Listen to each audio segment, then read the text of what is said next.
kapan saya akan trending, kapan saya akan ranging, begitu kan? Sebenarnya saya menggunakan bisa disebut alat bantu ataupun indikator.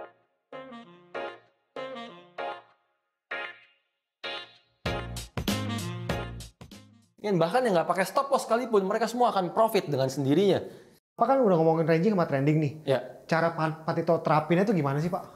Wah, kalau ini nyolong start lah. Cuma, oke. Ini kan yang ditunggu-tunggu, Pak. Oke. Saya terangin. Basically saya mau terangin prinsip-prinsipnya dulu, cuma nyolong start dikit boleh lah. Biar nggak sabar lah. Pada saat market sedang ranging, ya kan? Pada saat market sedang ranging, saya prinsipnya sama seperti saat sedang scalping kemarin ya.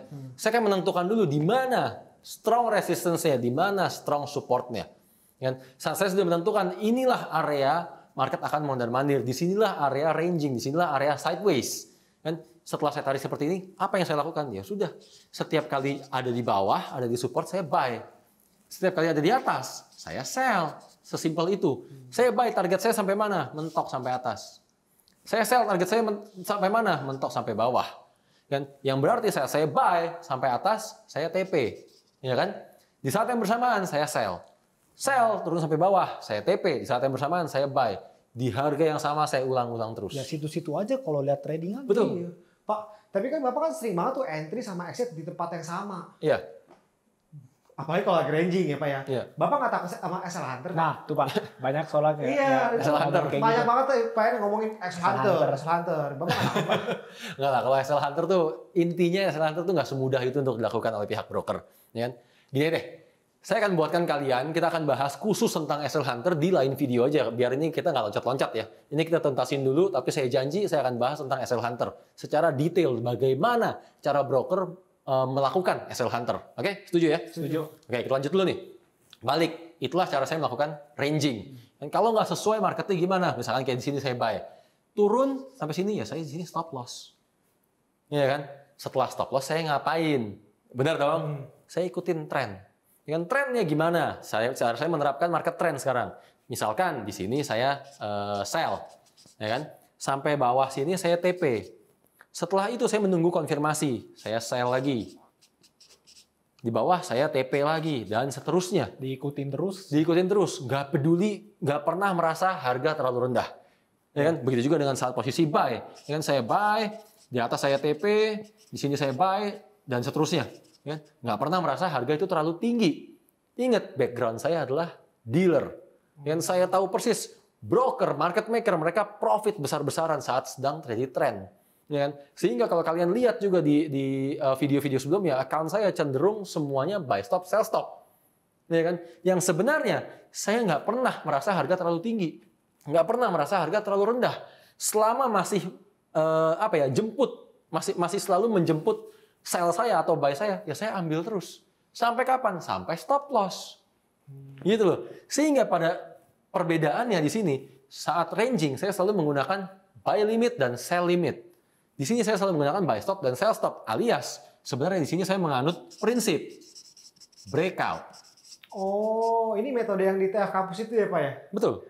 Di TF Kampus saya cuma ngajarin 2 metode ini kan. Soalnya gini Pak, namanya itu kurang menjual gitu Pak. Aturan bikin gitu loh.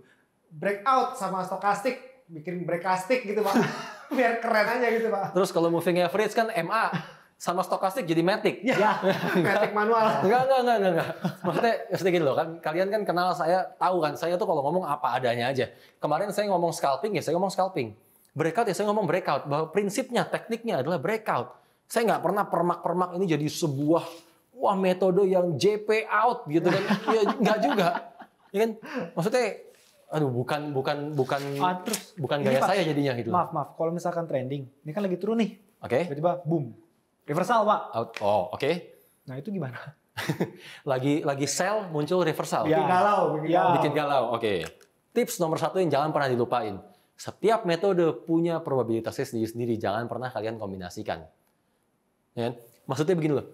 Tadi kan ini lagi turun berdasarkan metode breakout. Muncul reversal, jangan terus jadi galau di cut. Ya kan? Karena prinsip saya selalu masuk market dan keluar market berdasarkan satu metode.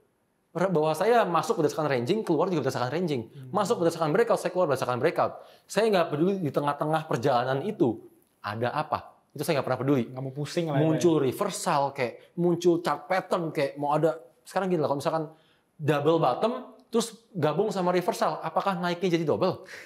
Kan enggak. Ya enggak aja. Iya kan? Iya. Itulah yang saya maksud. Semua metode punya probabilitasnya sendiri-sendiri. Jangan dikombinasikan sembarangan. Jangan dikombinasikan bukan berarti probabilitasnya jadi meningkat. Ya kan? Kecuali kalian sudah benar-benar melakukan real test, sudah jalan, tahu probabilitasnya berapa, bahwa itu ada kombinasi yang bagus, jalanin, nggak masalah. Ya kan? Tapi jangan membuat teori sendiri, jangan membuat asumsi-asumsi sendiri. Ya kan? Prinsip saya selalu tuh, saya maunya mengambil keputusan hanya dengan satu teori. Dengan begitu saya nggak bingung. Dengan begitu saya nggak menjadi subjektif. Dengan begitu saya menjadi baku. So dalam trading saya benar-benar menganut prinsip, the less you know the better you trade. Itu pasti. Karena jadinya kita nggak banyak keraguan atau bahkan nggak jadi greedy. Itu saya nggak mencari-cari momen jadinya kan. Hanya berdasarkan satu teori, satu keputusan. That's it. Oke, ini soal ngomongin ranging sama trending. Ya. Bapak punya tolak ukur nggak sih Pak? Kapan kita harus ranging? Kapan kita harus trending? Oke, good question. Kapan saya akan trending? Kapan saya akan ranging? Begitu kan? Sebenarnya saya menggunakan bisa disebut alat bantu ataupun indikator, gitu kan? Bukan memang indikator, tapi ini sebagai indikator saya. Yaitu saya memanfaatkan yang namanya seasonality. Ya, inilah yang menjadi indikator saya, menjadi penentu kapan sih marketnya sedang ranging atau sedang trending. Kan, sehingga saya akan mengoptimalkan yang mana. Kan, konkretnya gini lah, simpelnya contoh konkretnya adalah yang waktu di video Q&A saya ada pernah mengatakan gold masih akan naik sampai 1932. Kan, di saat harga gold sudah tinggi saya masih bilang naik sampai 1932. Ya. Berdasarkan apa? Berdasarkan seasonality. Karena secara seasonality-nya masih trend, masih major trend, masih naik. Maka saya nggak peduli, saya tetap akan buy. Gitu loh. Begitu juga nanti di bulan Juli. Di bulan Juli, gold akan terjadi major trend. Paling nggak 1.000 poin lagi. Ya, siap-siap aja. Dan hati-hati ya, bukan cuma siap-siap, hati-hati. Akan banyak oknum broker yang memanfaatkan momen seperti itu untuk menggoreng nasabah-nasabahnya. Pak, buy lagi, dan seterusnya. Dan kapan, lihat aja nih, coba Bapak kemarin nggak buy, udah hilang berapa. Dan seterusnya. Sekalinya balik, nggak balik-balik tuh harga tuh. Karena major trend kan. Ya, kayak gitulah.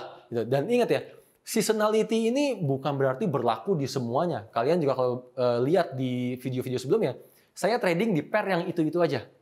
Bener kan? Saya trading kan di pairnya XAU USD, lalu di AUSI, kan sama di GBP JPY kan. Selalu di situ-situ aja kan. Kenapa saya memilih pair ini? Saya memilih pair ini dasarnya adalah seasonality.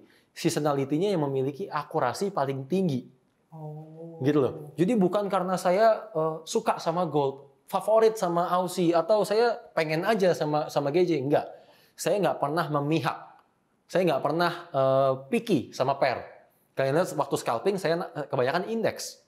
Kan, tapi setelah saya intraday dan seasonality dan setelah swing, saya kebanyakan di forex dan gold. Jadi saya selalu berpihak pada duit. Saya selalu berpihak pada uang. Mana yang menghasilkan uang, mana yang akurasinya paling tinggi, itu yang saya jalanin. Pak, nggak ada bocoran nih Pak, atau detailnya Pak mengenai ini? Apa tuh? Ya, biar seasonality saya akan ajarin. Tenang. Ini kan kita prinsip-prinsipnya dulu. Saya akan ajarin cara membaca seasonality-nya gimana. Ya kan? Saya maunya buru-buru ya, rangkul metode ya. Saya tuntasin dulu prinsip-prinsipnya ya. Dan prinsip yang berikutnya yang wajib banget jadi pegangan semua trader adalah justru support dan resistance. Kan kalian lihat, tadi saya menggunakan support dan resistance sebagai acuan, sebagai entry dan exit. Waktu scalping saya ngomong apa? Sama. Support dan resistance juga. Bahwa apapun teknik saya berubah teknik dari scalping ke intraday ke swing. Yang nggak pernah berubah adalah saya selalu entry dan exit berdasarkan support resistance. Ini yang nggak pernah saya buang. Karena simpelnya gini lah, kita lebih baik tahu batas daripada tahu arah.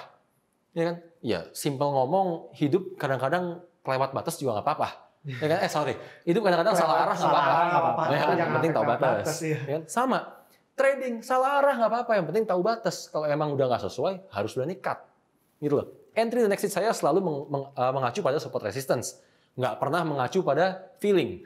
Apalagi SL semampunya, TP semampunya, itu nggak pernah terjadi. Ya kan? Dan di kita, di Traders Family, malahan support resistance ini sudah saya bakukan. Kenapa saya bakukan? Karena kan saya menjalankannya secara tim. Saya nggak segala hal yang subjektif itu saya buang semuanya. Yang membuat bingung itu saya buang. Semua harus melihat support resistance yang sama. Gitu. Ini juga akan saya ajarin. Pak, mau dong Pak support resistennya sama stand tadi digabung jadi satu. Sepaket, Pak. Iya, yang mantap. detail. Saya pasti ajarin. Semuanya saya ajarin dari awal sampai akhir secara detail, secara step by step. Bukan cuma itu, saya akan ajarin semuanya secara gratis. Tapi ini akan jadi satu video yang panjang sekali. Jadi saya hanya mau ngajarin ini kepada kalian yang benar-benar serius mau belajar. Bukan cuma serius mau belajar, hanya kepada subscriber Traders Family. Jadi saya nanti videonya ini, video yang full, hanya akan bisa ditonton oleh para subscriber dari YouTube Traders Family. Nah, subscriber kan Pak ya? Iya. Ada target. Ada juga. target pasti. Ada. Berapa subscriber kita sekarang? Hampir 16.000 Pak. 16.000, kita kali 2 aja. Oke, berarti 30.000 ya Pak ya? Kok diskon? Ya oke, oke 30.000. Oke, udah Oh, berarti. mantep tuh. Udah 30.000 ya Pak ya? 30.000 subscriber, videonya saya kasih cuma-cuma. Oke, sip. Mantap banget. So, teman-teman, kalian udah tahu mesti ngapain. Ketik like, subscribe, dan jangan lupa bunyiin loncengnya juga ya. Dan share ke teman-teman. Biar makin banyak orang nonton video ini, semakin cepat kalian akan dapat metodenya. So, see you guys. Bye. Bye.